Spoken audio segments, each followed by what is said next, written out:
we have got tens of thousands of troops in the Middle East. Which is more than the entire Irish army. Welcome to the More Freedom Foundation podcast, answering the difficult questions, Robert Morris, and asking the stupid questions, Rory McElhone. Hello, Rory. How's it going? It's going well. I've had an eventful week. First of all, I fell on the ice, hurt my neck. Then my dog nearly got kicked to death by a horse. And then I had a tooth removed. How's your week been, Rob? Good Lord. That's a lot, man. I'm sorry. It's been pretty run-of-the-mill. I was kind of whining about having to work so hard on this long video that I put together. But I guess in contrast, it looks like I had a pretty good week. Well, you hope that realistically you want boring weeks. You don't want exciting weeks like your giant fish tank in a hotel has exploded. Yeah, I definitely want to avoid that. I want to hold on to my giant fish tank hotel for sure. Mm-hmm. For sure. But I think it makes sense to talk about that video today because I think it covers something that's really underappreciated both in U.S. media and honestly in a lot of alternative media as well. People just don't talk about how present the United States is, both all over the world and specifically in the Middle East. But Rob, all the troops got sent home because Biden just took a huff and let the Taliban win. So there isn't an American soldier abroad now at all. Yes, that's important. It's large-scale withdrawal. Press releases from presidential administrations are, in fact, everything about the real footprint of our troops. And, of course, before Biden, you had Trump, who was serially withdrawing us left and right. He took us out of Syria. He took us out of Somalia. He took us out of all these places. Mm-hmm. Right? Oh, definitely. Unfortunately, that's not actually what happened. Oh. And I think, I know. And for a variety of reasons, I think people are happy to play along with this idea. I think there's folks want to pretend that China has become some kind of priority. Yes, but they have a handful of troops in the Middle East, so of course that means they're taking it over. Good point. The Chinese do have that one base literally across the city from a U.S. base in Djibouti. So China is clearly on the cusp of taking And over. they're building some infrastructure in developing nations. Indeed. That means they basically own it. That means it's all Chinese. 100%. And it's China's world now, and we all need to just back off. So as I talk about in this video, none of that is true. The video is entitled rather simply, the U.S. Middle East withdrawal is not happening. We have got tens of thousands of troops in the Middle East. Which is more than the entire Irish army. Wow. They were Really? talking that at its height it was 10,000, and this was supposed to be a state of national pride. There was a time they did put money into it and did a lot of UN work, but its glory days are behind it, it would seem. No longer even blue helmeting it up. They are doing a small part, but not as much as they had been. Well, I mean, the lack of money that Europe spends on defense more generally is intimately connected to what I'd like to talk about today, which is just the fact that the United States is progressively militarizing not just the Middle East, but the entire world. The 40,000 troops that we have in the Middle East, can fluctuate. It can go up and down. It's actually probably at a lower point than it has been over the past decade because there has been some, moving around of troops, restaffing levels in Europe, what have you. But it'll go down to 30,000 troops. But those bases will stay there because you look at Europe, all those bases there actually are a few new bases, I think, in Poland that are going to get, and possibly the Baltic. Well, Ramstein is the big one, isn't it? Oh, Ramstein's the big one, but I'm not sure if Ramstein specifically has dated back to World War II, but... Okay. I always think that's the closest to American soil outside of America is the Ramstein base. It's quite something. I'm not sure how many troops are there, but it's over 10, 20,000, I assume, right? But if we've got 8,000 troops in Qatar, everybody knows how to pronounce Qatar now. Qatar. Everybody knows how to pronounce Qatar now because I think guitar, but with a Q. Qatar. Qatar. So everybody, because of the World Cup, everybody knows how to pronounce Qatar now, and I just don't. I remain, which used to be normal. But it will probably be wrong in the native tongue, so whatever you do is wrong. All right, well, I'm just going to keep calling it Qatar or whatever. Anyway, if we've got 8,000 troops there, we've probably got tens of thousands at Ramstein, which is a huge hub for the U.S. military. And is part of the drone defense system, isn't it? Oh, The idea is you can have someone running a controlled drone center from America with a direct line to Germany, and then from Germany you're using satellites to bounce off into the Middle East. So in a very realistic way, it is just a big part of America's arm in the Middle East, you could say, thanks to its location. I can't speak to that specifically, but I do know that our invasion of Libya was run mostly out of, I'm not sure if it was Ramstein, it was Stuttgart, sticks in my head for some reason, but it was certainly run out of German bases. But the point that I'm trying to make is that we've got this massive infrastructure of bases in Europe that has been there since World War II.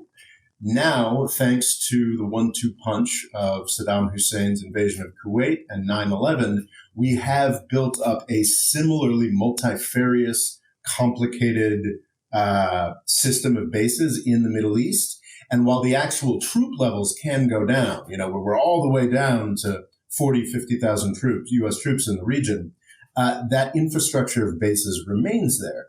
So I don't know what the actual troop levels were for Europe in 2021, but after Russia invaded Ukraine, we could very, very easily double the number of U.S. troops in Europe because the infrastructure was all there. So that infrastructure... A bit like Saudi Arabia, would that be right? A lot of the American equipment's there kind of just so they can pop into it whenever needed. Well, Saudi Arabia is the most famous example, of course, but it's everywhere. It's just everywhere. It's kind of extraordinary. As I was doing this video editing process, I thought I had talked in depth about the larger centers of U.S. troops. And then as I was just putting together my animated map or what have you, I was like, oh, wait, Jordan. Does Jordan have U.S. troops? And yes, Jordan has 3,000 U.S. troops. And that's a high number of troops for a country, of U.S. troops for a country to have. And beyond that, Jordan has the capacity through basing to take a large number more troops. So in the event that the U.S. got into a larger war with Iran, that war would be fought in Iraq and Syria, and Jordan would provide a really convenient place to base a whole bunch of troops to be aimed at that theater. So it's really everywhere. Turkey doesn't have, so Turkey's not, and this is kind of part of the weirdness of the command structure. Turkey is actually not in CENTCOM. This is Central Command. This is the U.S. Middle East version? More or less, yeah. Middle East out into Central Asia. It's where most of the action has been. As far as U.S. combatant commands for the past 20 years, because it was the entity that ran the U.S. wars in the Middle East and Iraq. So while many folks would argue that Turkey is in the Middle East to some extent, it is part of the European command. So it is part of the combatant command that was born really out of World War II. And this is sort of a theme. We fight a war in a region, and then we send U.S. troops there, and they never leave. Would that have anything to do with the fact it's in NATO? Would it make more sense to keep it in the European COM? Oh, I would say so, yeah. I think that's exactly right, actually. So the head of the European command also has this special name that I think goes back to Dwight Eisenhower, which is the Supreme Allied Commander Europe. So I think the term is that they are dual-headed. So the person who is in charge of the U.S., I've been calling it EUCOM, but I doubt that's what it actually, it's probably pronounced EUCOM, but it is spelled EUCOM. The guy who's the 4-star U.S. general who's in charge of EUCOM is also in charge of NATO. is the Supreme Allied Commander Europe. Just a coincidence. Yeah, it just always happens that way. They just, for some reason, for the past 80 years, it's just been a U.S. general who's been the most. Well, that's just his side hustle. It's true, actually. It's true. So it is, but it is just that really fascinating dynamic because when I was researching this video, what really struck me, and this is, I think, an indication of just how understudied these U.S. combatant commands are. Like, I just hadn't done the math here. It's transparently obvious, I think, to anybody who's been following the war on terror and the horrific impacts it's had on Africa. It's been the timing on the establishment of Africa Command, which I think Africa up until 2008 was just talking about side hustles. EUCOM was also just running Africa on top of everything else. But in 2008, we got a 4-star general in charge of a split up. This is the most recent of the regional combatant commands. And AFRICOM was established in 2008 and very quickly found stuff for itself to do. And the consequences for Africa have just been horrific. A lost decade, economically speaking, coups at Cold War levels, all of a sudden, jihadists, despite the fact that all of the countries in Africa, their governments have been heavily armed. The jihadist problem, I put that in scare quotes, has been growing. So I'd always known that about AFRICOM, that like the region became dramatically destabilized by the establishment of an American. Would they not argue that it was destable and they came in to help? They would totally argue that, but that just doesn't match the timing. As I've argued before on this podcast, pretty extensively in videos, the destabilization of North Africa, of the Sahel, was accomplished specifically by Africa Command and its destruction of Libya. We basically ripped out the economic heart of North Africa, and then was sort of like, oh no, look, they're having trouble and they're destabilized all of a sudden. Literally, Gaddafi's supernumerary militias overthrew the government of Mali, and that in 2012, I believe it was, after the fall of Gaddafi in 2011, and that chaos has been rolling through the region. So it was always fairly straightforward to me that AFRICOM, the founding of AFRICOM, had really knocked Africa off a positive trajectory, which it had reached finally in the 2000s. But what I didn't realize was that it's almost exactly the same thing for Central Command. Central Command came about nominally. I mean, to some degree, there was sort of two reasons why Central Command came about.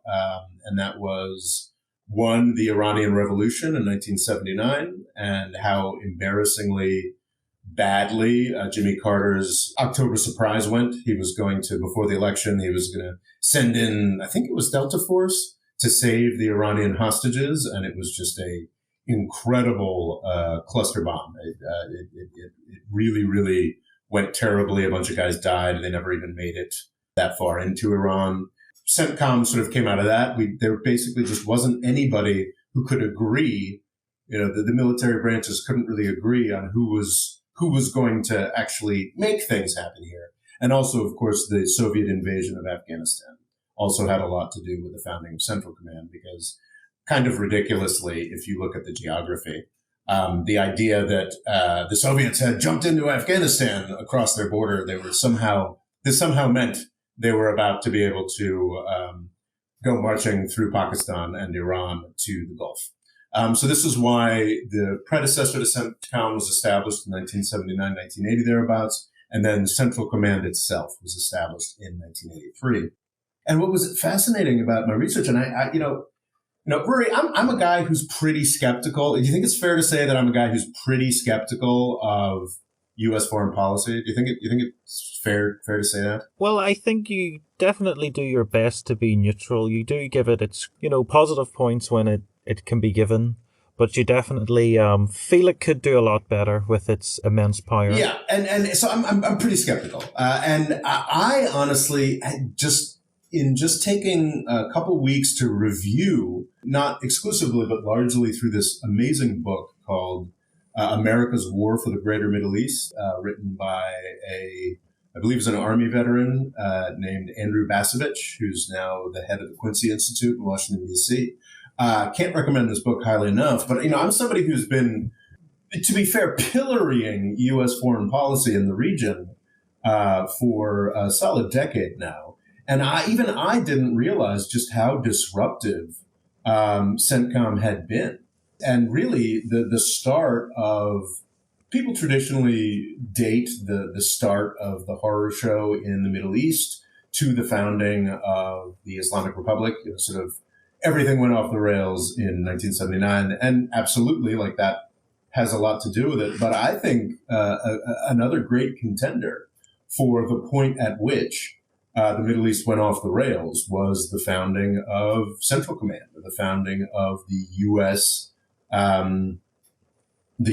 Unified Combatant Command, the U.S. Do we see this quite often when a COM is founded? Well, yeah, I mean, that's kind of what I'm arguing here. So Southcom, was that kind of when a lot of the coups started? Well, Southcom Southcom is the U.S. Combatant Command that is focused on Latin America. What's interesting about Southcom is that it's historically been kind of underbased. It was based in Panama, but those bases eventually had to close. Would you describe Panama as nearly American territory? Oh, it's on the other side of Mexico. I mean, it's on the other side of Central America. So I don't know I think Panama. But I mean the fact that Panama, uses the US dollar and seems to basically do whatever America tells it. I always felt it was like unofficial U.S. territory. Well, I think there's some serious anti-U.S. The fact that they essentially kicked us out. I know that the U.S. military would have been happy to hang on to those bases there, which I believe we had until the 1990s. But, Southcom is sort of it's interesting. I think that the Trump administration tried really hard to give Southcom more resources and more reasons to exist. With Venezuela? Exactly. So that would have been a U.S. war in Venezuela would have given that combatant command the excuse to really establish itself. So that would have been like a war on terror for them? Something along those lines, yeah. Or just an old-fashioned war on communism. It's really hard to understand. This is one of the things why there's no plausible threat that Venezuela exerts against the United States. Well, yeah, if they're struggling to feed themselves, they're unlikely to invade America. Yeah, there's just never been any rationale there other than we'd like to consolidate our empire further down here. What did we see there? What was their goal? Because it felt like a lot of, aren't they not that terribly nice? And you sort of think, but there's a lot of worse people out there. Why aren't you too worried about them? And what was the final goal? Just overthrow Venezuela because they're not so happy on America? So the justification for stepping up the Trump administration's aggression against Venezuela was the refugee flows, because they had so cataclysmically mismanaged the Venezuelan economy. And this is absolutely true. And I'm someone who's very suspicious of the U.S. government I'm someone who's very suspicious of and critical of the U.S. government and what it does in Latin America. But the U.S. certainly did very bad things to Venezuela even before the Trump administration. But wow, did the Venezuelan government play a pretty good hand really poorly. They destroyed their own state oil company through corruption. They sort of assumed, they made an assumption that a lot of oil producers made, which is that they could just pretty much do whatever they wanted for as long as they wanted, because oil was always going to be super expensive and really hard to find. And then found that, oh, wait a second, we've spent, the past decade castigating our main consumer. Well, the big problem Venezuela has is it has the most oil in the world, but it's of a very low quality. It's like tar sands of Canada. So it requires a very high price for them to break even, essentially. So if oil is low, then it's not good news for Venezuela. So they are whilst being very big, they do have a very weak hand at times. Oh, absolutely, absolutely. But also, they made it much weaker. And I always forget, it's PVDSA or PDVSA, the state oil company, had managed oil market dips and surges, and was pretty competent and pretty well run. Chavez and Maduro, his successor, sort of packed it with cronies and drove it into the ground. And it's really been, so anyway, Venezuela was a mess. The excuse that the Trump administration used to undertake probably one of the most ridiculous foreign policy choices I've ever seen, to essentially not invade the place, but just sort of decide that it had a different president and get all of our allies to join up in pretending. I remember the thing going around was, this man looks a bit like Obama, so he must be president. Yeah, it's about that rational worry. Like it's one of the stupidest episodes in an incredibly stupid presidential administration. Unfortunately, it's still to some degree U.S. policy because we get. Do you think if there was someone more like a Jeb Bush got into power, would he have been able to move that more coherently and pull off the fake Obama? I think a Jeb Bush wouldn't have bothered. I think it was an absolutely ridiculous, unnecessary. Oh, it took someone as ridiculous as Trump to take it seriously. Yeah, you had. So there's this. This gets off topic a little bit. There's this whole just class of people in Washington, D.C. I think people like the term neocon, but I think that's limiting in certain ways. And, that's a name that has been tainted in a variety of ways. I think I call them the fail nerds, I think is the better choice. And it's just this clutch of absolute morons, just the dumbest people imaginable. I'm talking about Elliot Abrams is a famous person, John Bolton, and there are a clutch of a couple dozen of just, they are the worst people in the world as far as actually bringing about positive results. But in the 1980s, they proved this in Central America. You know how there are real flows from failed countries in Central America and of migrants to the United States. The reason those flows exist is because of people like Elliot Abrams. I'm not sure if John Bolton specifically was on the Latin America file, but I think Robert Kagan is an example. This is another person that we're supposed to take seriously. These are just a whole class of people who have no skills other than destroying countries, but they keep getting jobs because there's a lot of really rich, stupid people in the United States who believe that the United States always needs to be more aggressive and violent. So these people like Elliot Abrams, John Bolton, people like this, are constantly selling the dumbest ideas imaginable. And people in competent presidents. But also very cruel ideas. Yes, cruel, idiotic, and with a horrible. These are, of course, the people who were, I wouldn't say in charge during the invasion of Iraq. I think what happened in Iraq was you had more sane establishment figures who got corrupted by the fail nerds, or rather had run out of a real foreign policy goal. And just went to these people that had some conspiracy theories they wanted funding. Exactly. They were left with the fail nerds, the Wolfowitzes, the Boltons, the Abrams, the moron, the dumbest people on the planet. So of course, when you listen to the fail nerds, you just end up destroying places. So I think most Democrats, not that Democrats don't manage to destroy places, Libya would be a great example. Most Democratic administrations and even most Republican administrations, I would hope that Jeb Bush would go back to, because if you go back to the Cold War, you had these fail nerds, you had these incredibly irresponsible, idiotic people who had these dumb, violent ideas. And then you had people like George H.W. Bush and Jim Baker. These are people who actually, wanted to run a real foreign policy. So what they did, because they had to, because even back then, you had a lot of big, stupid Republican donors, is they basically gave Central America to the fail nerds.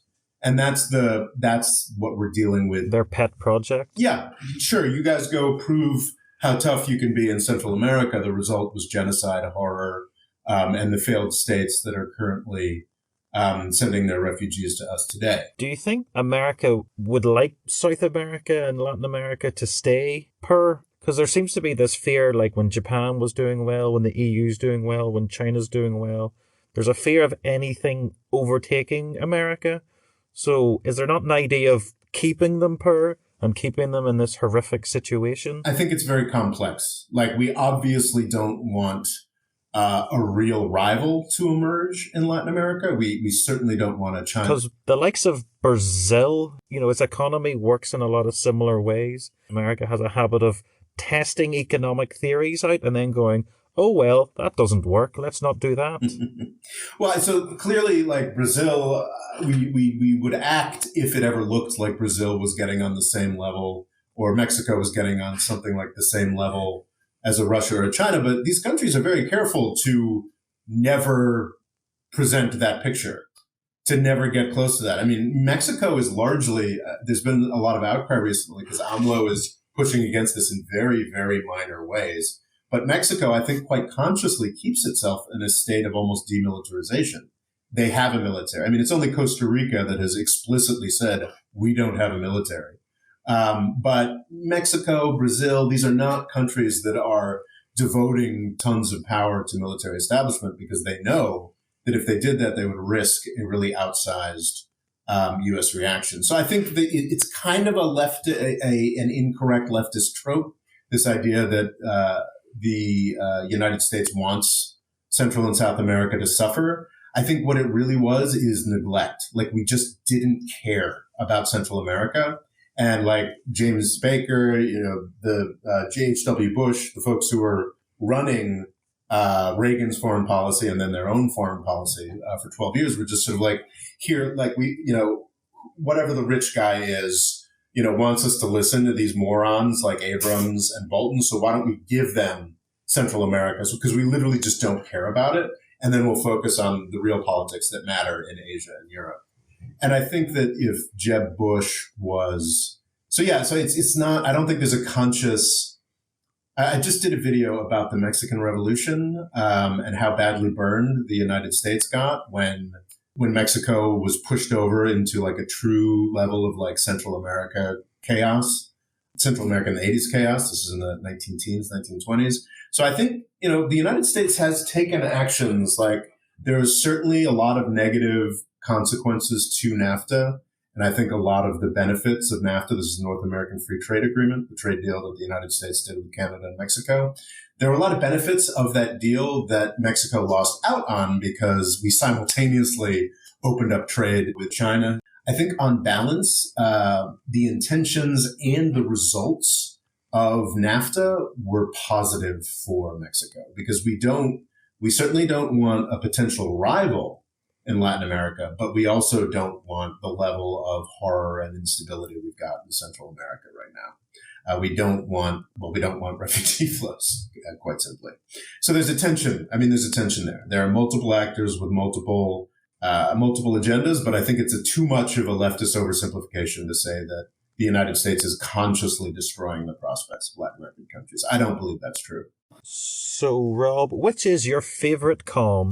Do I have a favorite calm? Or is it just is it North Calm? Is America Calm, essentially? Well, yes, then I suppose North Calm would be my favorite calm. But there have been some really North Calm, Best Calm? North Calm, Best Calm. Yeah, there have been some really hilarious commands. There are quite a lot of American troops stationed in North Calm. There used to be a Caribbean command, which was pretty good. But I kind of like Alaska Command. There used to just be an Alaska Command, which is just kind of interesting to me. Just kind of to keep an eye on all those Argentinians and New Zealanders from Alaska. That'd be difficult. Oh, sorry. I thought you meant yes. I've gotten mixed up. Well, no, it's not. I thought there was an Arctic Command because I know America has a huge presence there, and also didn't it build like a freeway?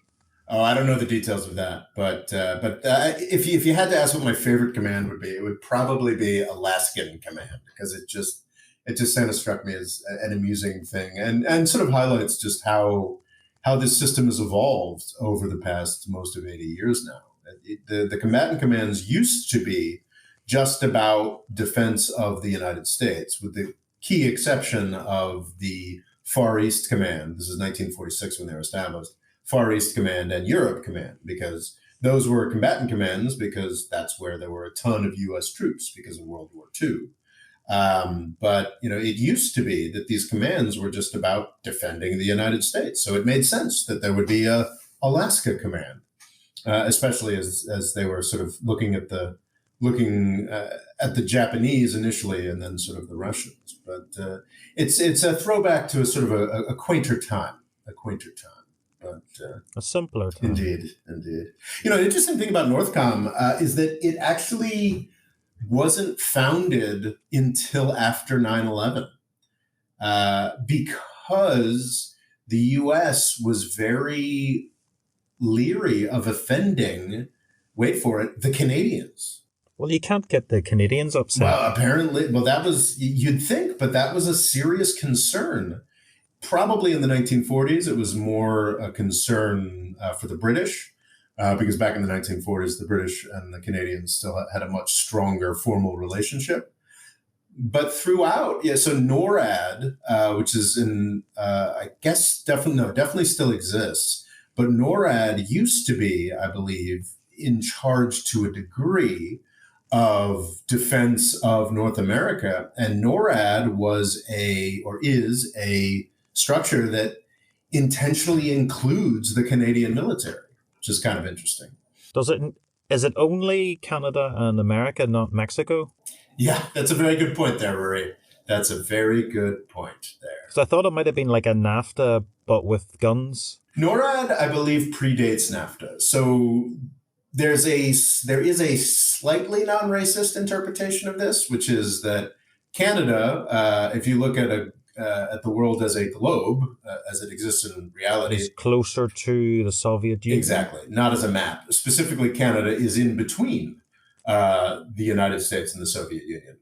But also, America and Canada are allies, while they aren't quite allies with Mexico as such. Well, Mexico, I think, to some degree, out of self-preservation, I was talking about earlier, doesn't have as serious a military component. And Canada now no longer has a particularly serious military component either. But in the 40s, Canada was a serious player in both World War I and World War II, obviously subsidiary to the British, but they were big players in those conflicts. They had serious military forces. That has atrophied over the past 80 years. But to be fully clear, though, I think there's absolutely a racist aspect to the inclusion of Canada in a somewhat allied Northern Command, NORAD structure, and Mexico not being in there. However, it's actually kind of nostalgic at this point that the United States would particularly care what Canada has to say. NORAD still exists, is my understanding, my limited understanding, but now Northcom is sort of in charge. And I'm sure the Canadians are probably informed at a higher level than the Mexicans are informed when the U.S. makes decisions about defending North America. But it's also, that was one of the most interesting things about diving into this history, Rory, is just watching decade by decade the United States sort of discard these illusions. Pretenses. Exactly. Discard these pretenses that we're running anything other than a massively militarized empire. There's one thing I wanted to return to, which is kind of interesting, because this is somewhere where I confused myself. Is I was thinking to myself, I was like, well, AFRICOM, has essentially destroyed the region that it was installed in, and CENTCOM pretty much destroyed the region after it was installed there, but not European Command, not Pacific Command. Those places didn't those commands didn't. Their establishment didn't involve destroying those regions. And then I was like, oh yeah, I'm forgetting something kind of important here, aren't I? I'm forgetting World War II. That was kind of that did involve some unpleasantness in both Europe and Asia. So Indo-PACOM and It's quite an understatement. Yes, that is. World War II, the unpleasantness. There was some distinct unpleasantness. So it's interesting that these imperial commands, these geographic combatant commands, these sort of imperial, viceroyalties or proconsulships, kind of need there to be incredible disruption in those regions to be further established. And that's why it's a really good thing that Trump and the fail nerds that he was willing to listen to were not successful in creating a sort of, some kind of war in Venezuela or something like that, because it's to further establish a combatant command. A U.S. combatant command in your region means serious disruption. The thing about Europe and the Pacific presence of U.S. troops is that's everything we've experienced for the past 80 years has been after the massive disruption that the installation of U.S. forces brought. So that's actually kind of a hopeful, a quasi-hopeful, if incredibly cynical, hope for the Middle East. If a war in Taiwan isn't to be pushed. Well, yeah, true. If there isn't a war in Taiwan, a war between the Koreas, we've actually now got an active war. So that's the thing, in Ukraine? Yeah, we've got an active war in Ukraine. But if you look at the full 80-year history of it in Europe, I mean, the EUCOM was, and I do believe this, was instrumental in preserving European independence from the Soviet Union. It was that had a real purpose. There was a real reason there.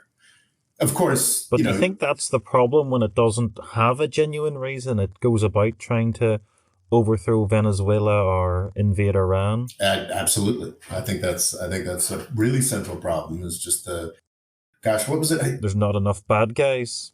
I could be imagining this, but was it a conversation between Madeleine Albright and Colin Powell back in the 90s? It's sort of like Madeleine Albright, the Clinton Secretary of State, saying, well, geez, why don't we, what's the point of this big, beautiful military if we don't use it?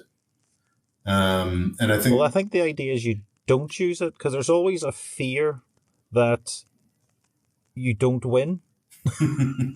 It's always better to have a big, shiny, scary army and then never find out how good it really is. I'm not doubting the American war machine, but Russia did something very similar, and then it went, well, let's put all these shiny, maybe not so shiny weapons of war to the test, and we're slowly finding out that they're not quite what they claim to be. No question. And the level of humiliation that Russia is experiencing is, I think, something that the U.S. would risk if we got into a larger war with Iran, certainly would risk if we got into a war with China on China's turf, as we seem to be in the process of doing. But what's interesting is that despite the fact that we indisputably lost in Afghanistan, and I think despite a lot of revision that a lot of folks want to do, I certainly say we didn't really reach our aims in Iraq.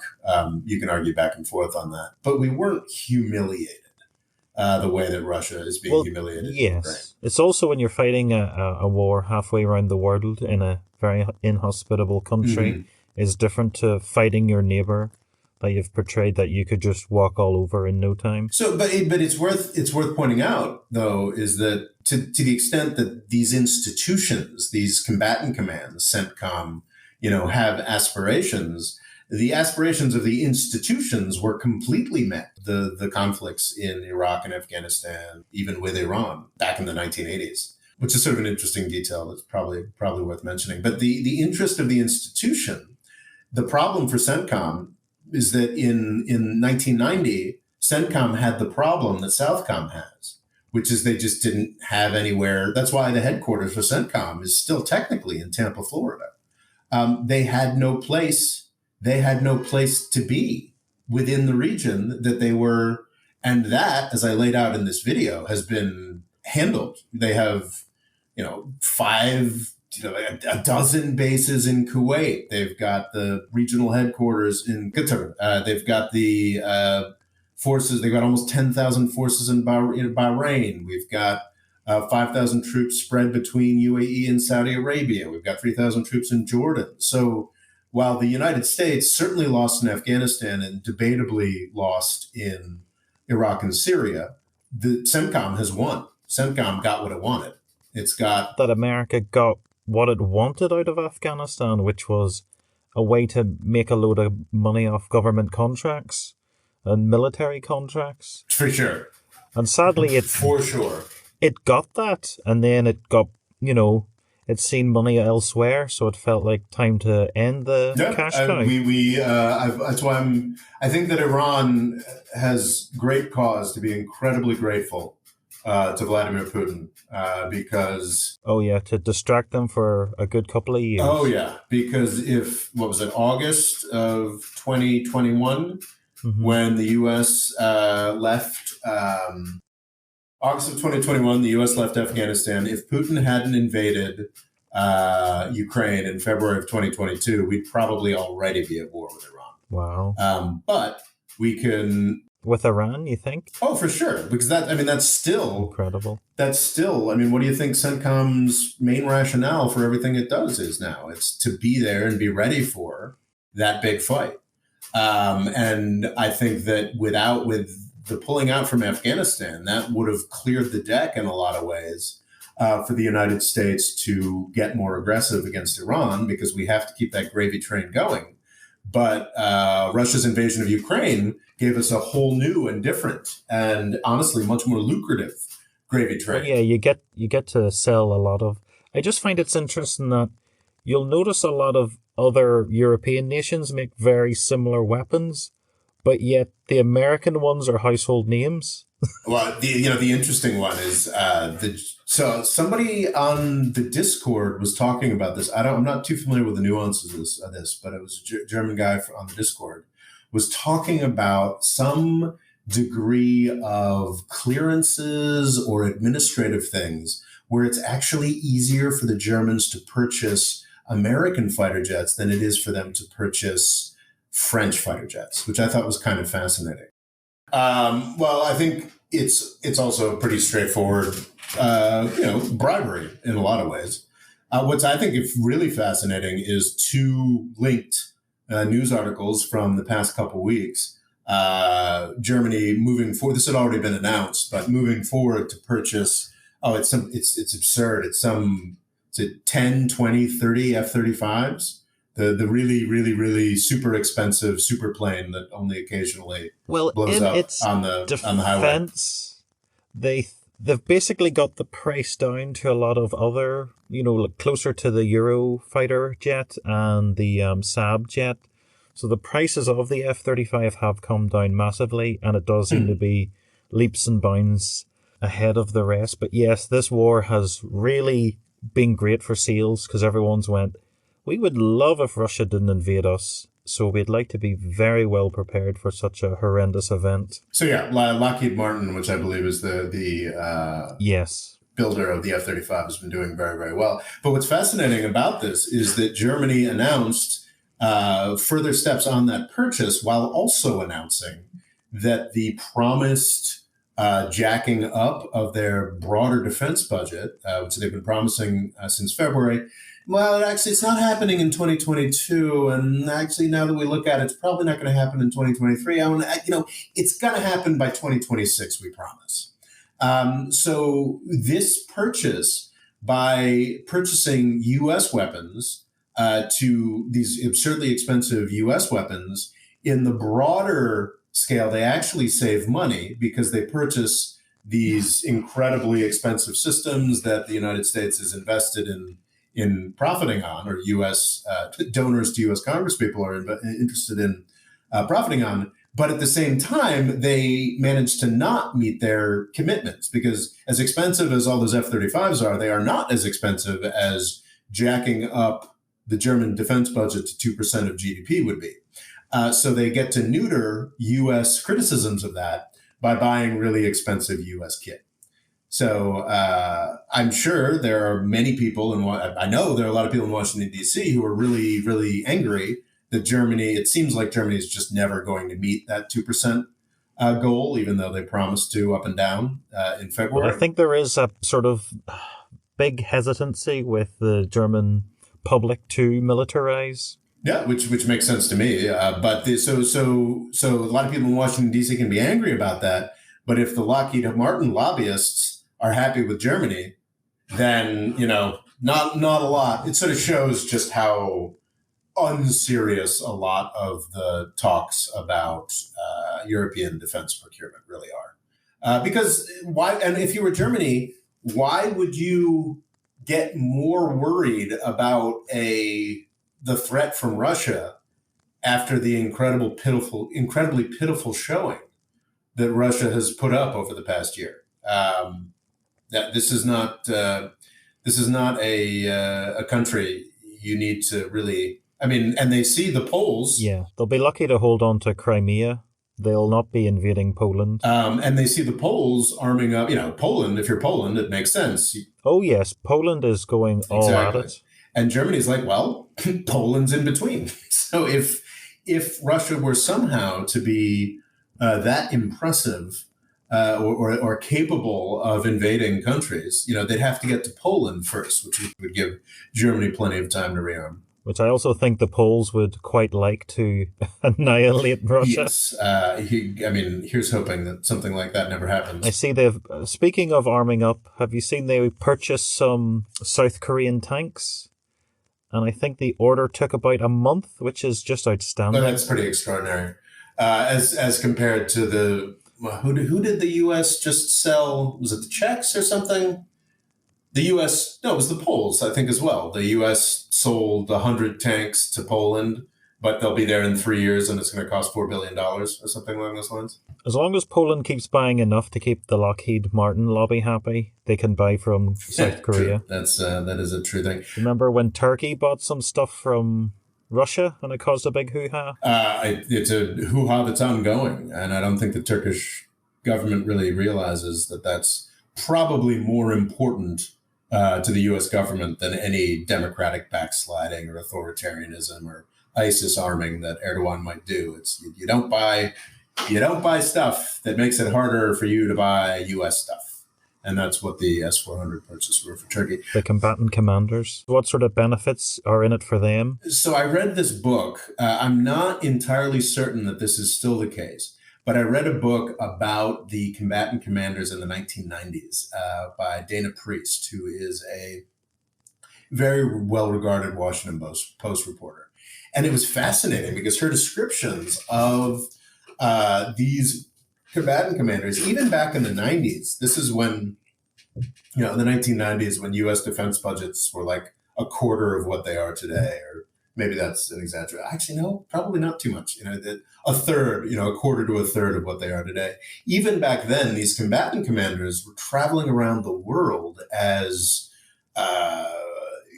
dignitaries, as essentially loyalty. And it was even in the 90s, it was a real conflict between the Department of Defense and the Department of State. Is you had these ambassadors who, are nominally the representative of the United States in a given country, who have to fly commercial or fly coach, probably not coach, to these countries. And you've got every combatant commander, every regional combatant commander has literally a fleet at his command, a fleet of private jets, this, that, and the other thing. Now, I don't know that that's still the case. That was the case in the 1990s, but I would not be particularly surprised in the 1990s in particular, because the Clinton administration was so hands-off on foreign policy. The combatant commanders, the PACCOM, it only became Indo-PACCOM recently, the Pacific Commander, this book follows Pacific Commander, the Central Commander, the EU Commander, and the Commander of SOCOM,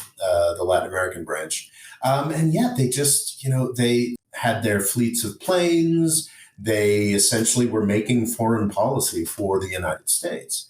Now, my understanding is that during the Bush administration, and with Donald Rumsfeld in particular, who was a very long-standing Secretary of State, we actually got things drifting back in the other direction. And you had a presidential administration that was, for better and for much worse, much more interested in military affairs than the Clinton administration had been. So I think the CENTCOM chiefs, they got before this century, they were actually known as commanders-in-chief, was what every CENTCOM commander was known as. They lost that title or what have you.